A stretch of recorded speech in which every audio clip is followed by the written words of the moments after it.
고린도전서 5장 1절부터 8절까지입니다.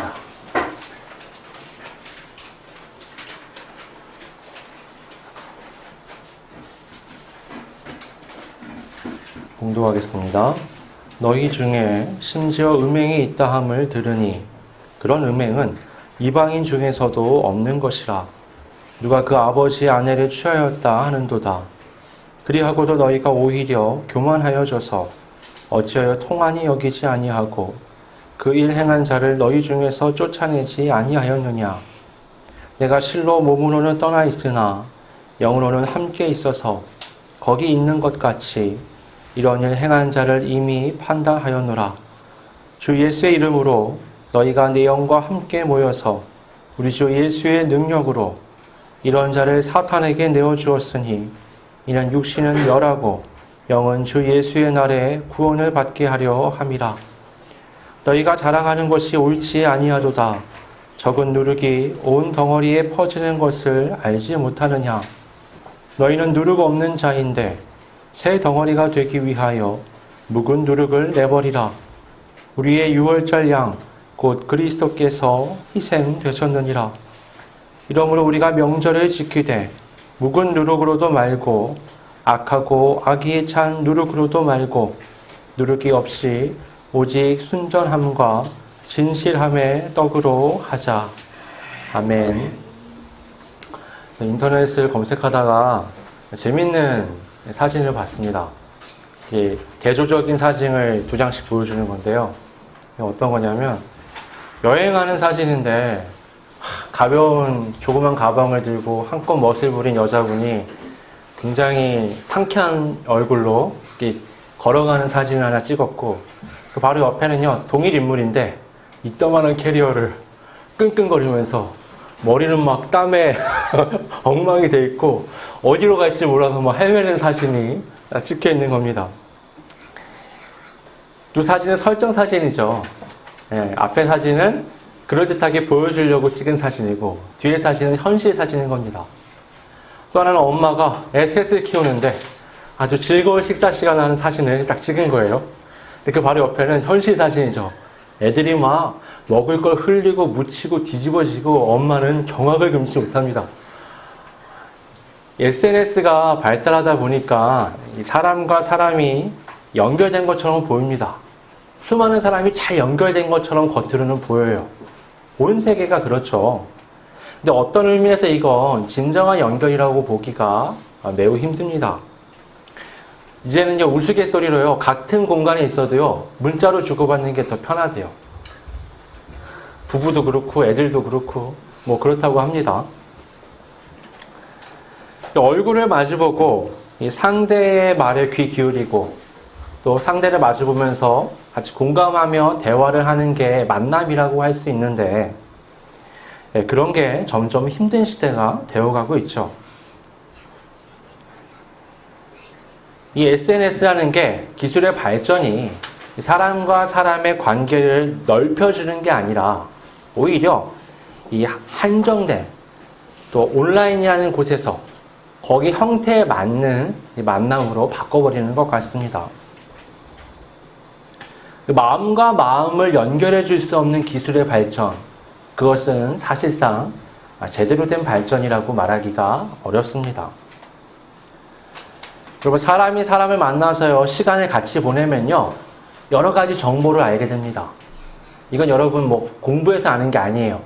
그냥 본능적으로 또 체득적으로 우리가 알고 있는 기준들이 안에 있습니다. 그래서 사람 만나게 되면 대화해보고 이 사람의 말, 표정, 반응 여러 가지 종합해서 내 안에 이 사람과 인간관계를 맺기 위해서 어떻게 해야겠다. 또 이 사람에 대한 이해라는 게 생기기 시작하는 겁니다. 온라인에서 그게 불가능하잖아요. 보통 사람들이 온라인에 나타내는 글이나 사진은 자신이 원하는 걸 나타내는 겁니다. 보여주고 싶은 거. 나는 나의 이런 모습을 보여줘야지. 이런 행복한 모습, 이런 재밌는 모습, 이런 즐거운 모습, 아니 이런 고민들 하는 모습을 보여줘야지 하고 나타내는 거죠. 그러다 보니까요, 우리가 그 사람이 의도한 바는 알지만 실제 그 사람에 대해서는 제대로 알 방법이 없습니다. 누가 그런 거 올린 거예요. 결혼 10주년이 된 겁니다. 사랑하는 남편과 10년 동안 함께 했다. 그동안 너무 감사하고 행복했다. 근데 밑에 사진은 뭐냐? 어디 여행지, 이제, 바깥 풍경과 함께 선물로 받은 목걸이가 거기 이렇게 있는 겁니다. 그럼 뭐예요? 남편한테 사랑하면 남편한테 얘기해야 되죠. 네. 글만 올리는 게 아니라 그 사진을 한 장 딱 보는 순간 어떤 느낌이 들어요? 여행 갔구나. 선물 받았구나. 이 자랑하고 싶구나.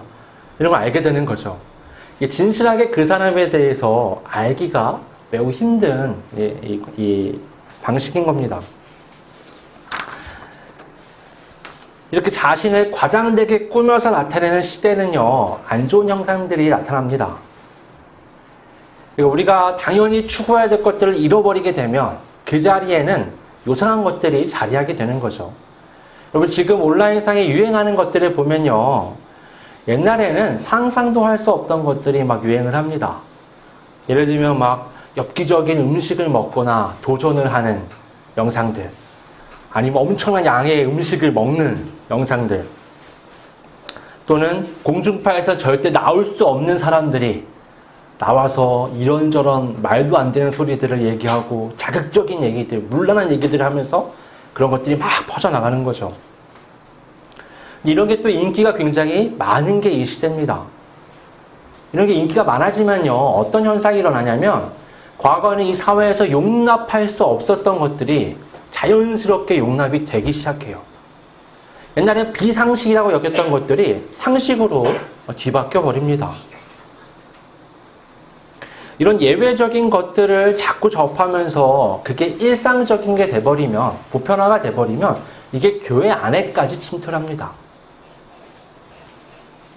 미국 캘리포니아에서 한 목사는요, 2년 동안입니다. 한 주도 그 지역에 있는 목회자 중에 누가 이혼을 했다더라, 누가 바람이 났다더라, 누가 동성애자가 됐다더라, 이런 뉴스를 안 듣고 넘어간 적이 없답니다. 무려 2년 동안. 그럼 몇 주예요? 104주죠. 한국에서도 그런 일들이 가끔 일어나지만 미국 캘리포니아라는 그 토양 자체가 그런 문화가 굉장히 만연해 있는 거죠. 그 결과 교회에서 성경을 가르쳐야 될 목회자가 그 문화에 젖어서 어떻게 해요? 오히려 성경에 반하는 것들을 행동을 하기 시작하는 겁니다. 여러분, 세계는 넓고요, 그리스도인들은 굉장히 많고 다양합니다. 캘리포니아 교회의 한 단면이 우리에게 충격을 주었다면, 여러분, 우리가 지금 일반적으로 생각하는 교회의 많은 문제들, 그래, 이런 게 우리의 문제지라고 생각하는 것들이요, 외국의 어느 지역에 있는 그리스도인들이 들을 때는 경악을 금치 못하는 일들로 바뀔 수 있는 겁니다. 그런 것만큼 우리가 충격적으로 여기는 그들의 문화가 있는가 하면 또 그들이 충격적으로 여기는 우리의 문화가 있는 거죠. 문제는 이게 다 죄와 연결되어 있다는 겁니다. 2000년의 간극이 있지만 고린도 교회 역시 그런 게 있었습니다. 그들의 최신 유행하는 문화는 뭐냐? 지혜예요. 지혜가 매일 쏟아져 나옵니다. 그리고 그 지혜로 깨달음을 얻어서 말로 쏟아내는 것, 잘난 체 하는 것이 거긴 유행이에요. 근데 거기에다가 그리스도인이라는 지위까지 얻게 된 겁니다. 그러면 성경에 비추어서 과거에 세상 유행을 쫓아서 살던 그 죄에 묻은 삶이 잘못됐다고 여겨야 되는데 그게 아니라 그것과 이걸 합치는 거죠. 그래서 어떻게 해요? 나는 독보적인 존재가 되었다라고 여기는 겁니다. 그들이 얼마나 교만해졌는지요. 1절을 보면 근친상간의 음행 사건이 있었는데도 불구하고 그것을 교회가 그냥 묵인했다라고 말합니다. 바울이 이 사건을 언급하긴 하지만 자세히 말하진 않아요. 주석가들은 아마도 그 아버지가 새 아내를 얻었는데 그 계모를 그 전 아들이 이제 함께 데리고 살기 시작한 게 아니냐 이렇게 얘기를 합니다. 어찌되었든 여러분, 이 고대 사회가요, 형적으로 음란한 시기긴 하지만, 문란했지만, 그 왜, 우상을 섬기는 신전에 가보면은 남창, 여창도 있었잖아요. 하지만 이 시대에도요, 절대 금기되는 선이 있습니다. 생각보다 잘 지켰어요. 오늘날보다 오히려 덜 문란했습니다. 바울이 얘기하는 건 뭐냐? 야, 이건 세상에서도 도저히 볼 수 없었던, 내가 경험해보지 못한 일이다. 그럼 어떻게 교회에 그런 일이 일어나냐라고 얘기하는 겁니다. 그런데도 불구하고 교회 안에서는 이 문제를 그냥 용납한 거예요. 그냥 받아들인 겁니다. 바울이 충격을 받은 건 바로 이 부분이에요. 말도 안 되는 문제가 일어났다. 근데 더 충격적인 건 뭐냐? 너네가 그걸 그냥 내버려 둔다는 거다. 도대체 너희들의 의식 속에는 그리스도인으로서 어떤 기준을 갖고 살고 있는 거냐? 여러분, 교회가요, 이렇게 옳고 그름에 대한 기준이 모호해지고 문제가 생기면 심각해집니다. 교회가요, 옳고 그름을 잘 구분할 수 있고 분별할 수 있으면요, 사실 문제가 생겨나도 크게 교회에 영향은 없어요. 왜냐면 그걸 제거하면 되니까. 적절한 조치를 취하면 돼요. 그런데 교회가 자정 능력을 상실하기 시작하면요, 그때부터 문제는 심각해집니다. 여러분, 물이요, 웬만큼 오염돼도 자정 능력이 있잖아요. 스스로 깨끗해질 수 있습니다. 근데 그 한계치를 넘어가 버리면요, 되돌아올 수가 없어요.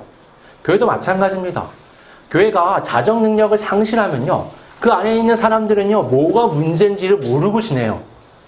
그럼 밖에서 개입하는 수밖에 없고요, 밖에서 충격을 주는 수밖에 없습니다. 그게 아니고선 지금 불가능한 상황이에요. 고린도 교회가 딱 이랬습니다. 2절을 보면요, 너희가 오히려 교만하여져서, 그리고 또 6절을 보면 너희가 자랑하는 것이라고 바울이 말합니다. 이 심각한 문제가 있음에도 불구하고 고린도 교회가 교만하여져서 자랑하고 있다라고 지금 말하는 겁니다. 그들은 아주 마음이 높아져서 이런 문제까지도 초월해내는 것이 무슨 그리스도인의 어떤 모습이냐 지금 나타내는 거죠. 바울은 왜 그를 출교시키지 않느냐, 쫓아내지 않느냐라고 강하게 질타합니다. 4절에 보면 바울은 이런 류의 사건들에 대해서 아주 중요한 지침을 가르쳐 줍니다. 주 예수의 이름으로 너희가 내 영과 함께 모여서 우리 주 예수의 능력으로, 예수의 이름으로 누가 모인 거죠? 온 교회가 모였죠. 교회가 한 결정은 뭐예요? 예수의 능력으로 하는 것이 되는 겁니다. 그러니까 이 중요한 문제들은요, 우리가 어떤 생각을 가져야 되냐면, 교회에 한 명이 결정하는 거야. 교회 지도자 소수의 사람들이 모여서 결정하는 거야. 아니요. 그게 아니라 이건 온 교회가 함께 모여서 함께 의논하여 결정해야 되는 겁니다. 그만큼 심각한 문제인 거예요. 이런 결정은요, 두 가지 면에서 의미를 갖습니다. 첫 번째는 이 죄를 지은 당사자에게 해당이 되는 건데요. 5절을 보면 이런 자를 사탄에게 내주었으니 이는 육신을 멸하고 영은 주 예수의 날에 구원을 받게 하려 함이라라고 말합니다. 이 예수님의 이름과 능력으로 공동체가 결정하는 이 출교가 이 사람을 사탄에게 내어주는 것이다 라고 말하고 있어요. 이 말은 뭐냐면 교회 밖, 교회라는 게 뭐죠? 에클레시아, 부르심을 받은 사람들, 세상으로부터 거룩하게 구별된 존재들이 교회입니다. 그럼 교회 밖은 뭐냐? 구별되지 않은, 죄에 물든 세상의 권세, 사탄의 권세 아래에 있는 세계예요. 바울은 지금 사탄에게 내어주었다는 이 말이 무슨 뜻이냐? 이건 그를 원래 자리, 죄의 자리로 돌려보내라는 겁니다. 하나님과 하나님의 백성들의 영역 밖으로 밀어내라는 거예요. 이것이 그에게 어떤 의미를 주는 것이냐? 그는 고통 가운데 나머지 인생을 살아야 합니다. 죄책감과 극심한 고통을 경험해야 돼요. 교회 공동체로부터 단절되는 겁니다. 그거는 심각한 문제예요. 하지만 이게 그에게 부정적이기만 한 것이냐? 오늘 성경을 보면 그렇지 않습니다. 그는 육체 가운데 그런 불타는 고통을 경험하며 죽어갈지 모르지만 그의 영혼은 오히려 예수 그리스도의 날에 구원을 얻을 것이기 때문입니다. 어떻게 이런 사람이 구원을 받을 수 있느냐? 그의 구원은 그의 공로로 인한 것이 아니라 어디까지나 예수 그리스도의 공로로 인한 것이기 때문이죠. 우리가 앞서 전에 살펴본 것처럼 그 공력이 시험을 당할 거라고 얘기하잖아요. 예수 그리스도란 반석 위에 무엇으로 집을 지었는지에 따라서 그 불 가운데 그 공력이 나타날 거라고 얘기합니다. 이 사람의 그 고통이 그런 거죠. 불에 타는 것 같은 고통을 삶 가운데 경험하게 될 것이다 라는 얘기를 하는 겁니다. 두 번째는 교회 공동체에 대한 겁니다. 6절에서 8절 말씀을 보면 누룩에 대한 이야기가 나옵니다. 여러분, 누룩이 뭐죠? 빵을 부풀리게 하는 거죠. 어떤 면에서는 빵을 맛있게 만드는 건데, 또 다른 면에서 보면 빵에 변질시키는 겁니다. 빵을 왜곡시키는 거죠. 바울은 이 누룩에 대해 얘기하면서 유월절을 언급합니다. 여러분, 유월절이 뭐죠?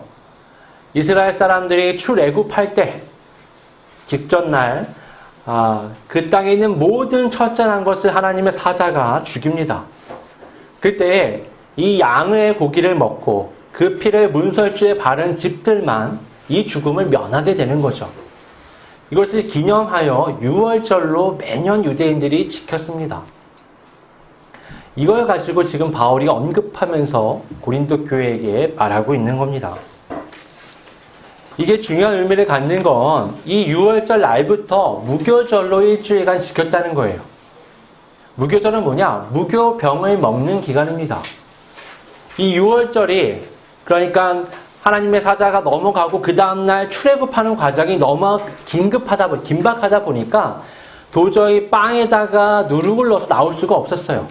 그러니까 반죽이 온전히 다 누룩이 없는 상태가 된 겁니다. 그걸로 뭔가를 구워 먹었더니 부풀지 않아요. 그냥 넓적한 그냥 과자 같은 형태의 밀가루를 먹어야 했던 겁니다. 이게 뭐냐? 무교병이에요. 그 무교병을 먹었던 것을 기억하며 유월절을 지키는 행사로 무교절도 같이 지켰던 겁니다. 이때 유대인들이 매 절기 때마다 하는 게 뭐냐면 유월절을 앞두고 집안에 있는 모든 누룩을 다 찾아요. 다 제거합니다. 이걸 왜 하느냐? 이 누룩을 제거하는 과정을 통해서 자기의 삶도 되돌아보는 겁니다. 여러분, 청소하면 마음도 좀 청소가 되지 않나요? 설거지하면 마음도 좀 설거지가 되는 것 같죠? 희한하게요, 육체로 뭔가를 할 때 그것이 마음에도 큰 영향을 줍니다. 누룩을 찾는 과정을 통해서 1년 동안 내 안에 있는 잘못된 누룩들이 없는가? 나를 부패하게 만든 것들이 있는가? 내 생각을 변질시킨 것들이 있는가? 찾아보게 되는 거죠. 지금 바울이 고린도 교인들에게 이것에 대해서 얘기하고 있는 겁니다. 중요한 것은 7절에 바울이 고린도 교회를 향하여 너희는 누룩 없는 자인데 라고 말했다는 겁니다. 여러분, 고린도 교회가 얼마나 문제가 많아요. 심각합니다. 그런데 바울은 뭐라고 평가해요? 너희는 누룩 없는 자인데. 그럼 굉장히 긍정적인 평가거든요. 예수 그리스도의 십자가의 대속으로 너희는 이미 누룩 없는 자가 되었어 라고 말하는 겁니다. 문제는 뭐냐? 그럼에도 불구하고 여전히 그들에게 누룩이 남아있다는 겁니다. 여러분, 거지 왕자 얘기 아시죠? 거지였다가 어느 날 갑자기 왕자가 된 거예요. 여러분, 뭐 옷만 그럴듯하게 입혀놓고 세수만 시키고 왕관 씌워놓으면 왕자가 되나요? 왕자가 되었다는 건 거기에 걸맞는 생활 방식을 배워야 합니다. 의식을 갖고 지식을 갖춰야 되는 거죠. 여러분, 우리가 그래요. 예수 그리스도를 믿음으로, 예수 그리스도의 공로로 의인이라 칭함을 얻고 하나님의 백성이 되었습니다. 그럼 우리가 의인인가요? 우리가 온전한 자들인가요? 아니죠. 여전히 우리 안에 있는 죄의 문제들, 죄의 습성들이 그대로 남아 있습니다. 그럼 우리에게 주어진 과제는 뭐냐? 살아가면서 그리스도인 다음을 회복해가는 겁니다. 그게 바로 누룩을 제거해가는 삶이죠. 전에도 한번 말씀드렸지만 무언가를 자꾸 채워넣고 꾸미려고 하면 안 됩니다. 그러기엔 우리가 너무 터무니없이 죄에 물들어 있어요. 우리가 포커스를 맞춰야 될 건 어떻게 하면 내 안에 성경에 맞지 않는 죄의 부분들을 제거해 나가느냐 하는 겁니다.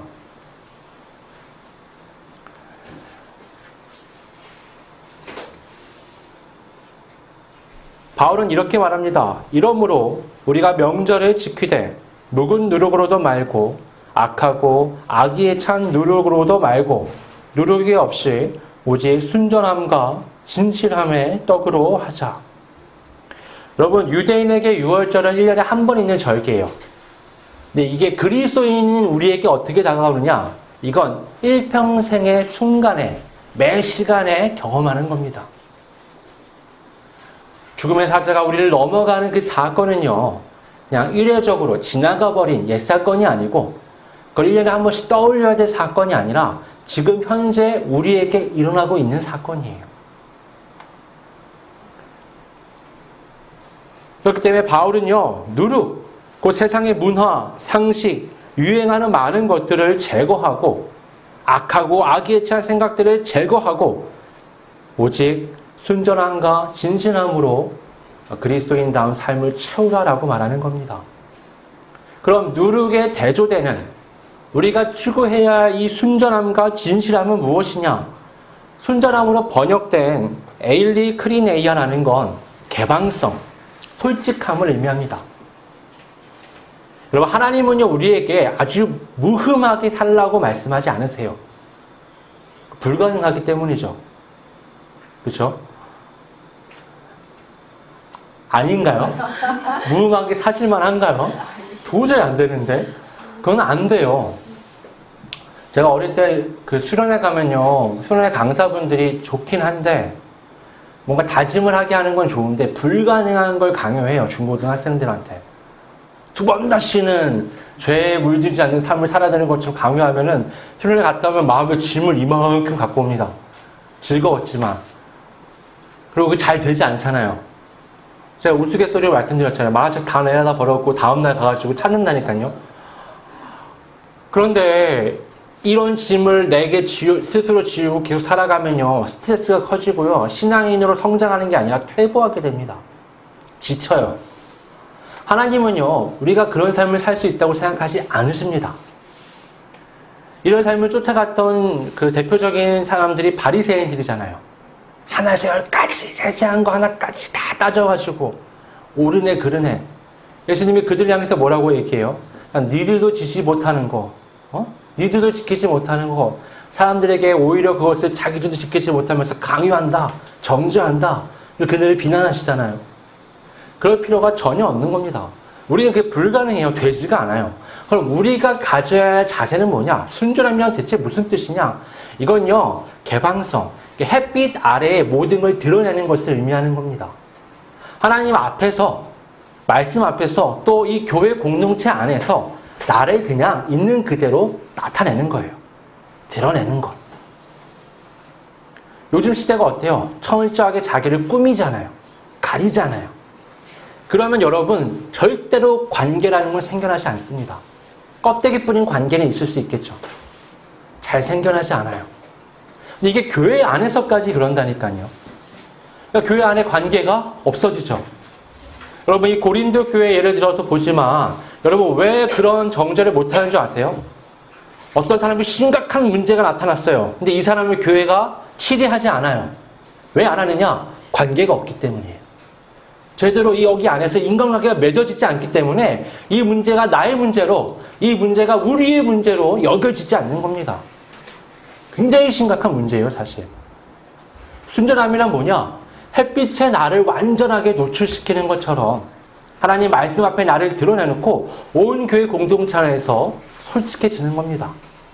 완전히 오픈하는 거예요. 여러분, 그러면 자유함이라는 게 생깁니다.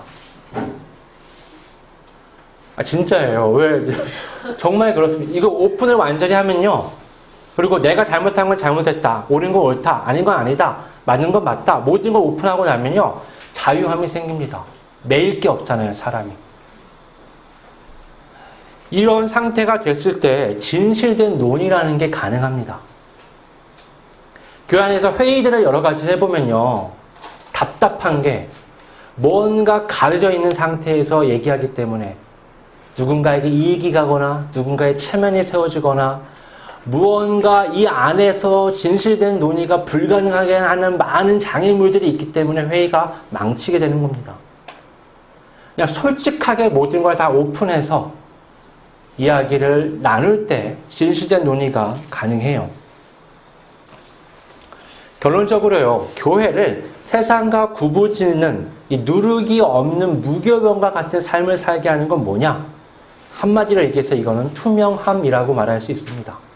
투명성. 여러분, 이게 그리스도인과 비그리스도인을 구분짓는 기준이 돼야 돼요. 이게 교회 공동체와 다른 공동체를 구분짓는 기준이 됩니다. 바꿔 말하면 이 투명성이 사라진 교회라는 건 교회로서의 어떤 자격을 상실하게 되는 거예요. 투명성을 잃어버린 그리스도인, 솔직하지 않은 그리스도인, 그건 여전히 갈 길이 먼 신앙의 성화의 과정이 남았음을 가르쳐 주는 겁니다. 여러분, 완벽하게 순결한 그리스도인과 교회 공동체는 존재할 수가 없습니다. 그렇죠?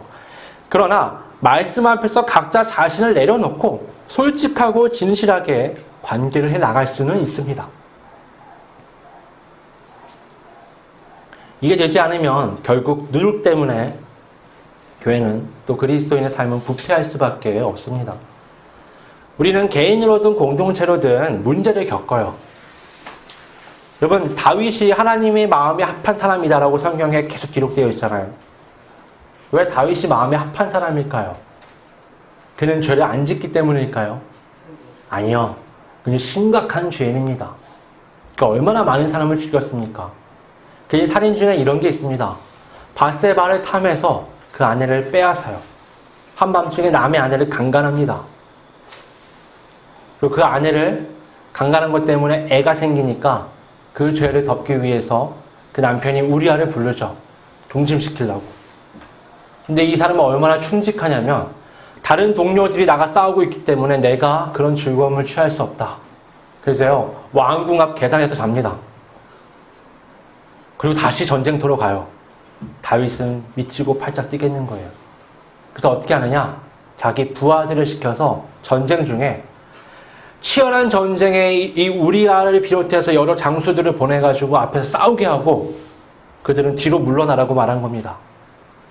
그럼 수적 열세 상황으로 그들을 만들어서 죽이는 거죠. 이 때문에요, 다윗의 많은 부하들이 이 살인에 가담했고요. 또 많은 부하들이 우리아와 함께 죽임을 당했습니다. 살해당한 거죠. 그렇게 해서 그 밧세바라는 여자를 빼앗아 결혼합니다. 어떻게 이런 사람이, 이런 살인자가, 이런 강간범이 어떻게 하나님의 마음에 합한 자라는 소리를 들을 수 있는 걸까요? 그는 회개하는 사람이었기 때문입니다. 하나님의 말씀의 빛 앞에서 자기를 있는 그대로 노출시킬 수 있는 솔직한 사람이었어요. 나단 선지자가 와서 자신을 꾸짖을 때 바로 무릎 꿇고 눈물로 회개했습니다. 여러분, 죄가 얼마나 무서운 건지요. 하나님이 그래도 그를 용서하시지만 죄의 값을 치르게 하십니다. 어떻게 치렀죠? 밧세바와 태어난 그 아기가 죽습니다. 거기서 멈추지 않고 하나님 뭐라고 말씀하시냐? 칼이 너희 집에서 떠나지 않을 것이다. 말 그대로 대대손손 칼이 떠나지 않아요. 그리고 어떻게 해요? 너는 깜깜한 밤에 은밀하게 그런 죄를 저질렀지. 나는 백주 대낮에 네 아내들, 처첩들이 그렇게 강간당하게끔 만들겠다고 말씀하십니다. 그게 다 이루어져요. 다윗이 왜 하나님의 마음에 합한 자라고 말하냐면요, 하나님 말씀 앞에 자기를 겸손하게 내려놓습니다. 회개할 뿐만 아니라 때리시는 걸 그냥 묵묵히 겸손하게 다 맞아요. 거기에 대해 토를 달지 않습니다. 그건 겸손하기 때문에 가능해요. 하나님 원망한 적이 없어요. 다윗의 가장 큰 특징이 그거예요. 그의 겸손함이 얼마나 눈에 띄게 나타나느냐, 그의 평생에 엄청난 고통들이 많았음에도 단 한 번도 하나님 원망하지 않습니다. 내 자리가 어딘지 아는 거죠. 그게 우리 그리스도인들이 솔직한 삶을 살아가는 모델이 되는 겁니다. 오늘날 우리는요, 개인으로 또 교회 공동체로 다들 누룩을 가지고 있습니다. 우리가 그 부패함을 가리기 위해서 얼마나 많이 합리화시킵니까? 또 얼마나 뻔뻔하게 우리가 행동을 합니까? 오늘날에도요, 세상에서도 일어나지 않는 일들이 일어나고 있습니다. 교회 안에서 그런 죄가 저질러지고 있어요. 예수님은 이렇게 말씀하셨습니다. 만일 내 손이나 내 발이 너를 범죄하게 하거든 찍어내버리라. 장애인이나 다리 저는 자로 영생에 들어가는 것이 두 손과 두 발을 가지고 영원한 불에 던져지는 것보다 나으니라. 만일 내 눈이 너를 범죄하게 하거든 빼어내버리라. 한 눈으로 영생에 들어가는 것이 두 눈을 가지고 지옥불에 던져지는 것보다 나으니라. 진짜 빼란 말씀이 아니에요. 이건 어떤 거예요? 그만큼 내 죄를 끊어내기 위한 고통이 그리스도인의 삶에는 수반된다는 겁니다. 여러분, 예수 믿으니까 나는 이제부터 하나님이 서포트해 주시겠지. 나의 진급, 나의 삶, 나의 가정, 나의 자식들 죽을 때까지 복을 받으며 살아가는 게 그리스도의 삶이야? 아니요. 그렇지 않습니다. 영생의 관문 향해까지 가는 우리가 걸어가는 길은 좁은 길이에요. 그 문은 좁은 문입니다. 거기로 가기 위해서는요, 우리는 끊임없이 자기 자신을 넘어서는 노력을 해야 합니다. 내 눈을 뽑아내고 내 손과 발을 잘라내는 것 같은 단호한 결정과 고통이 따르지만 결국 그리스도인으로 성화되어 가는 그 길을 걸어갈 때 비로소 우리는 영생의 길을 걸어가고 있다라고 말할 수 있는 겁니다. 천국으로 가는 길은, 그리스도의 길은 당연하게도 하나님의 백성으로서의 책임과 의무가 따르는 겁니다. 여러분, 우리는 이미 누룩 없는 자가 되었습니다. 거기에 알맞게 누룩을 제거하며 온전한 개인의 삶, 또 공동체의 삶이 될 수 있기를 주님의 이름으로 축원합니다. 이 시간 말씀을 생각하면서 함께 동성으로 기도하겠습니다. 아버지 하나님, 이미 우리는 누룩 없는 자인데, 그러나 우리의 삶 가운데, 우리의 생각과 마음 가운데 여전히 누룩이 남아있음을 고백합니다. 아버지 하나님, 그것들이 내 생각의 모든 부분에까지 영향을 미치고 내 감정에, 나로 인해서 내 가족이, 내 교회가 영향을 받게 만듭니다. 아버지 하나님, 하나님 말씀 앞에 나를 진실되게 솔직하게 내어놓고 성화의 길을 걸어가기를 소원합니다. 아버지 하나님, 나의 생각이 그리하여 하나님의 말씀에 비추어 온전해지고 내 마음이 온전해지기를 소원합니다. 성령님 역사하여 주시옵소서.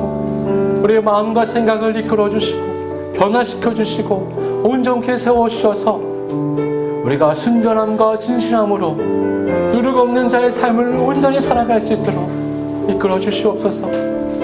그리하여 우리의 삶이 진정한 빛과 소금이 되어 아버지 하나님, 이 가정과 이 교회와 이 사회 가운데 주께서 기대하시는, 기뻐하시는 삶을 살아갈 수 있도록 이끌어 주시옵소서.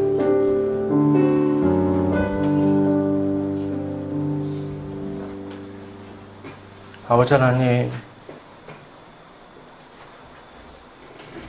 너무나 깊게 박혀 있어서 알아차리지 못하고 이미 내 생각과 마음이 다 점령당해서 다 변질되어서 깨닫지 못하는 그런 누룩이 내 안에 있습니다. 주의 말씀에 빛 앞에 솔직하게 우리의 생각과 마음, 우리의 영혼을 내어놓고 말씀으로 인한 성화의 삶, 누룩 없는 그리스도인의 온전한 삶을 살아갈 수 있도록 성령님 이끌어 주시옵소서. 그리고 하나님의 백성으로서 누릴 수 있는 참 자유를 이미 여기서부터 누리게 하시고 하나님의 놀라운 역사와 함께 하심을 온전하게 경험할 수 있도록 이끌어 주시옵소서. 그래야 이 공동체가 누룩 없는 공동체로서 머리 대신 예수 그리스도를 따라 온전한 빛과 소금이 되도록 이끌어 주시옵소서. 거룩하신 예수님의 이름으로 기도드립니다.